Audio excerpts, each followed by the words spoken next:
storage equipment on the back of the trucks, and they've done a lot of studying to come up with finding the appropriate specifications for those vehicles, and they've done a very good job of meeting the goals set by various pieces of legislation, and we want to be able to pass along what they've accomplished to other departments rather than everybody recreating the wheel and doing the work themselves. So that's one of the advantages of increased communication between the departments. The Department of Fish and Game has been doing a lot to right-size their fleet and eliminating underutilized vehicles, and we'll be pushing all departments in that direction.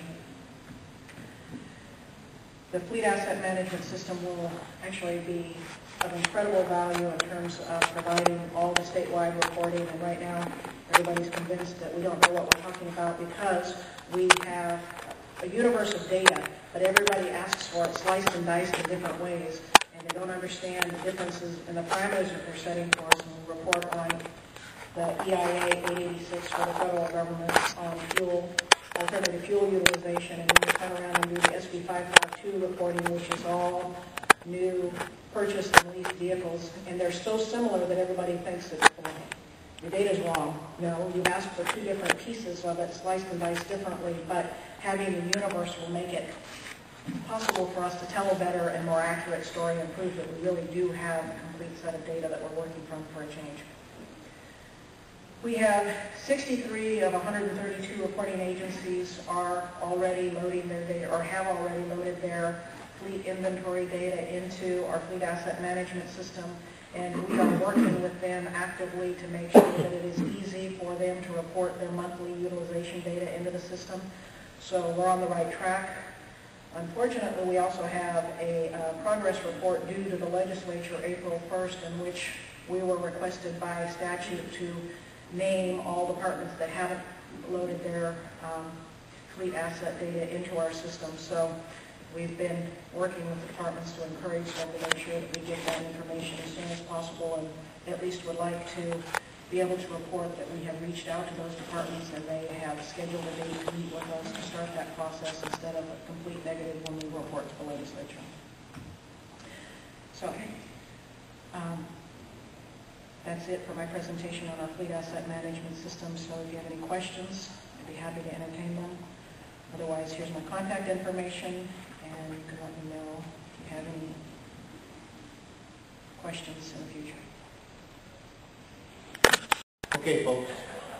Like Kathy said, I'm James Collins. I'm the heavy vehicle fleet manager for the county of Sacramento. There's also a light vehicle fleet manager. My interest is primarily with heavy-duty vehicles. In this presentation, I primarily want to show you folks what the county of Sacramento is doing. This is real-world stuff. You might think, wow, that's not very much. On the other hand, you might think, wow, they're at least they're doing something. I got to tell you, I've never seen in my 27-year career where the county of Sacramento as economically challenging times as we are in right now. And I can tell you, if you're managing a fleet or you're involved in the fleet operations, it's tough. So, trying to do things like purchase fuel-efficient vehicles may be challenging, or even more challenging, alternate fuel vehicles. But from my point of view, those are two strengths for our nation. One, more fuel-efficient vehicles. We make better use of our resources. And because they are more fuel-efficient for the fuel they use, they create less air pollution. And of course, alternate fuel vehicles, again, I think are a strength for our nation. I kind of like T. Boone Pickens. Maybe because I like natural gas. He obviously likes it because he owns it and makes money by selling it. But like I say, hopefully domestic fuels or fuels that we can produce in our own nation can bring us greater energy independence. These are some of the low emission types of vehicles the county of Sacramento has with electric. I'll show you what some of those are. I think the electric car is dead. Well, I think to a certain degree maybe it's, I don't know, hibernation. But there are still electric things we can do. Gasoline, electric hybrid. That's real easy to do for the most part. Heck, your neighbor's probably doing it.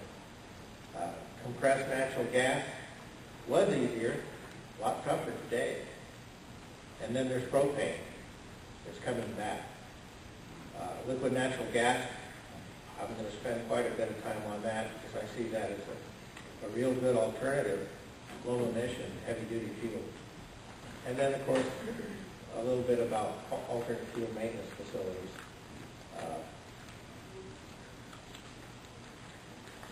So, you know, obviously we're not going to go out and buy many Teslas today to put in our fleet or other kinds of electric vehicles, but I mean, what we can do today, and the way the county is moving our customers is away from diesel, propane, and gasoline forklifts into electric forklifts like this. This is actually one of the first ones we bought for our own operations, our own fleet maintenance operations, just to see if they would work. And I'm here to tell you, with the new electronic controls, as far as controlling the motor and the forklift are concerned, these things work well. They work well outside where it's wet, which were a lot of concerns with older kinds of forklifts and the kind of controllers that they had. And we've been buying them for other county departments. So you know, here's a way to get away from the regulations, either retrofitting older gasoline forklifts if you have any that can be retrofit, because a lot of them you're going to have to get out of your fleets by 2010. Probably better off if you have diesel forklifts than even gasoline or propane. Some other ways you can use electric in your fleet. For facilities that use floor scrubbers like we do in our maintenance facilities, that's a good way to go as opposed to buying a gasoline or a diesel-powered model, if they're even still made. I know in years past, diesel wasn't uncommon to see small diesel sweepers. And aerial lifts, electric. I've been around for quite a few years, but then so again have gasoline lifts. So if you have these in your fleet that have internal combustion engines, these are opportunities today you can use to put electric vehicles in your fleet. They're long lasting. You can keep them for many years, just keeping them repaired. And hopefully, we're not going to find them being regulated like the vehicles. We've got old forklifts, all of us do, probably 20 years, maybe some are older. They don't get a lot of use, but they're now being regulated. So we're either having to replace them or just get rid of them. Hopefully in the future, if we got electric, we can keep it a low-use vehicle as long as we need to for our operations. Currently, the county of Sacramento has 210 gasoline hybrid electric vehicles in their fleet.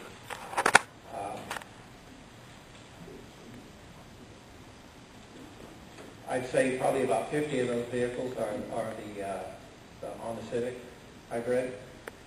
About 100 or a little bit more are the Toyota Prius. And recently the county has been purchasing the Chevrolet Malibu hybrid. I got to tell you, I'm the heavy fleet manager. I don't think I would have bought the Chevrolet Malibu. It is a hybrid. Its carbon footprint is a little bit lower. It's kind of cut off on the slide here. 6.8 is the carbon footprint from the federal government's website for a Chevrolet Malibu hybrid. And the fuel economy, in my opinion, is not that great either. So again, getting back to fuel efficiency, the Toyota Prius, Honda Civic, real good fuel efficient cars.